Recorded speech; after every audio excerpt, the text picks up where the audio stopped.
छोट्याशा गोष्टीवरनं इतकी भांडणं करण्याची गरज नव्हती. म्हणजे मी ड्रायव्हरचं बोलतो. मी प्रत्येक व्हिडिओमध्ये सांगतो, ज्यावेळेला तुम्ही या ड्रायव्हिंग सीटवर बसता तुम्हाला सहनशीलता असणं खूप गरजेचं आहे.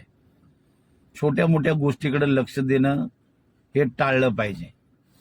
नमस्कार, ड्रायव्हिंग भावामध्ये आपल्या सर्वांचं स्वागत आहे. एक ज्येष्ठ नागरिक तुम्हाला जर बोलत असेल की बाबा इथे थुकू नका किंवा इथे चूळ भरू नका, तर तुम्ही अक्षरशः तिकडे दुर्लक्ष केलं पाहिजे. पण तुमचा राग इतका अनावर झाला की तुम्हाला कळालंच नाही की ती एक ज्येष्ठ नागरिक आहे, त्यांच्याबरोबर त्यांच्या मिसेस सुद्धा आहे, आणि अक्षरशः तुम्ही त्याला इतकं मारता.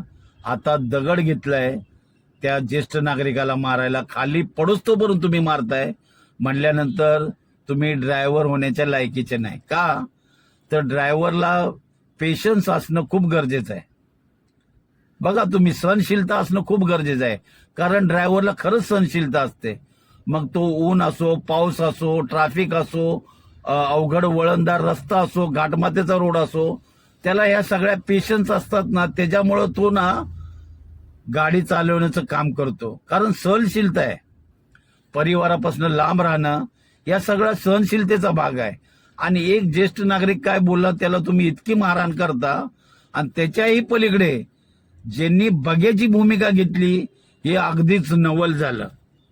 जवान मुलं आहेत ते सगळे बघतायत की एक व्यक्ती एका ज्येष्ठ नागरिकाला मारते, पण कुणीही सोडवायला गेले नाहीत.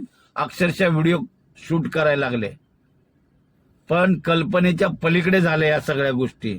हा व्हिडिओ व्हायरल झाला आणि अक्षरशः काही तासातच आपली सेना असो किंवा मनसे असो यांच्यापर्यंत हा व्हिडिओ पोहोचला आणि अक्षरशः त्याचा योग्य रीतीने सत्कार करण्यात आला. मी बोललो ना, जिथे चूक आहे तिथे चूकच आहे. भले कॅब चालक असो, परप्रांतीय आहे. आते किधर से ये लोग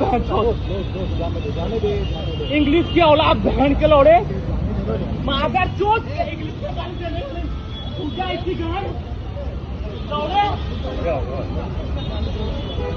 तो परप्रांतीय आहे. त्यांनी त्याचा मास दाखवला, मराठीमध्ये शिव्या देत होता. याचा अर्थ समोरच्याला असं वाटतंय की ही मराठी व्यक्ती आहे, मराठीतून त्यांनी शिव्या दिल्या. मग समोरच्याला वाटणार हा मराठी माणूस आहे. पण नंतर कळालं की तो शुक्ला म्हणून आहे. पण हा राग बरा नव्हे आणि त्याची शिक्षा त्याला मिळाली. आता तो पोलीस चौकीमध्ये आहे.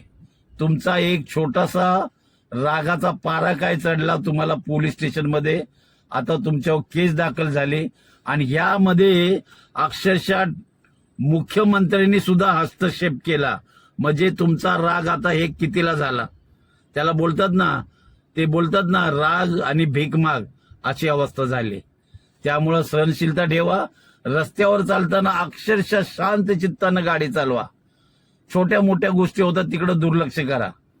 वाहतुकीच्या नियमाकडे दुर्लक्ष करू नका आणि वाहतुकीचे नियम कटाक्षाने पाळण्याचाच प्रयत्न करा. तुम्हाला काय वाटतं ह्या व्हिडिओबद्दल नक्की कमेंटमध्ये सांगा.